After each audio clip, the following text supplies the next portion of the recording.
होली का संदेश है शत्रु को भी मित्र बना देना है। कोई शत्रु रहे नहीं। युधिष्ठिर ऐसे थे जो अजात शत्रु, जिनके कोई शत्रु पैदा ही नहीं हुआ। शत्रु क्यों पैदा होता है? अपने में शत्रुत्व हो तो शत्रु पैदा हो जाता है। अपने में कोई शत्रुत्व न रहे तो कोई शत्रु भी नहीं पैदा होगा। कोई दूसरे मान ले अपने को शत्रु, हमें कोई हर्ज नहीं, मगर अपनी तरफ से तो किसी को शत्रु नहीं मानता, तो उनका सिर दर्द है बेचारे, वो अपना नींद हराम कर लेते हैं, जीवन भर हैरान रहते हैं, फिर वो तकलीफ में जीते हैं। होली का वही संदेश है, जाओ सबको गले लगाओ, रंग लगाओ, किसी को पाँव छू के प्रणाम करो, किसी का माथा चूम के प्रणाम करो, किसी गले लगाओ, जो भी करो प्रेम को छालो। रंग बिरंगी होली से अपने रंग को फैलाओ सब जगह। फीका फीका रहता है दुनिया, उसको रंग बिरंगी बना दो।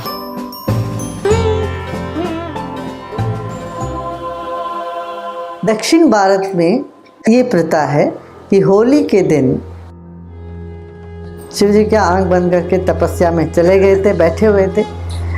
फिर जगत में आसुरी शक्ति बहुत बढ़ने लगी। एक तारकासुर नाम का एक असुर बहुत सबको पीड़ा दे रहा था। उसको पता चल गया कि शिव जी तो अकेले बैठे हैं, अब शिव जी के संतान से ही मेरा मृत्यु होगा, ये उनका वर था। उन्होंने वर प्राप्त कर ली ब्रह्मा को प्रसन्न करके। पौराणिक कथा है इस तरह। फिर मनमथ ने, कामदेव ने शिव जी की तपस्या भंग किया, तो भंग करते उनका आंख खुली, तो तीसरा नेत्र खोल के उन्होंने काम को दहन कर दिया। ये कहानी तो आप तो जानते हैं।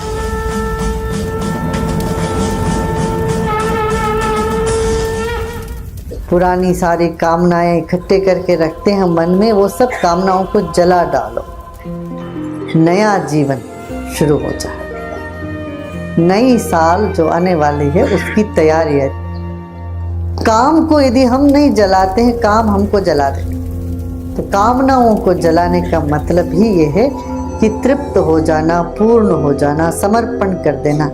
तो शिव जी ने नेत्र खोला, फिर भस्म हो गया काम। फिर सारे देवता घबराने लग गए कि अरे संपूर्ण रूप से काम यदि समाप्त हो जाए फिर करें क्या? दुनिया में कुछ नहीं चलेगा, फिर किसी की कोई कामना ही नहीं उठेगी, ना अच्छा ना बुरा ना कुछ भी, कि दुनिया चलती है कामनाओं से। फिर शिव जी ने कहा ठीक है, अब नई कामना की सृष्टि करते हैं, सत्य काम।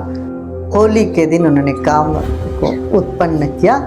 तब रंग से सब लोग खेले और जो नीरस जीवन में फिर कामना का, नई कामनाओं की उदय हुआ, रसमय जीवन हो गया।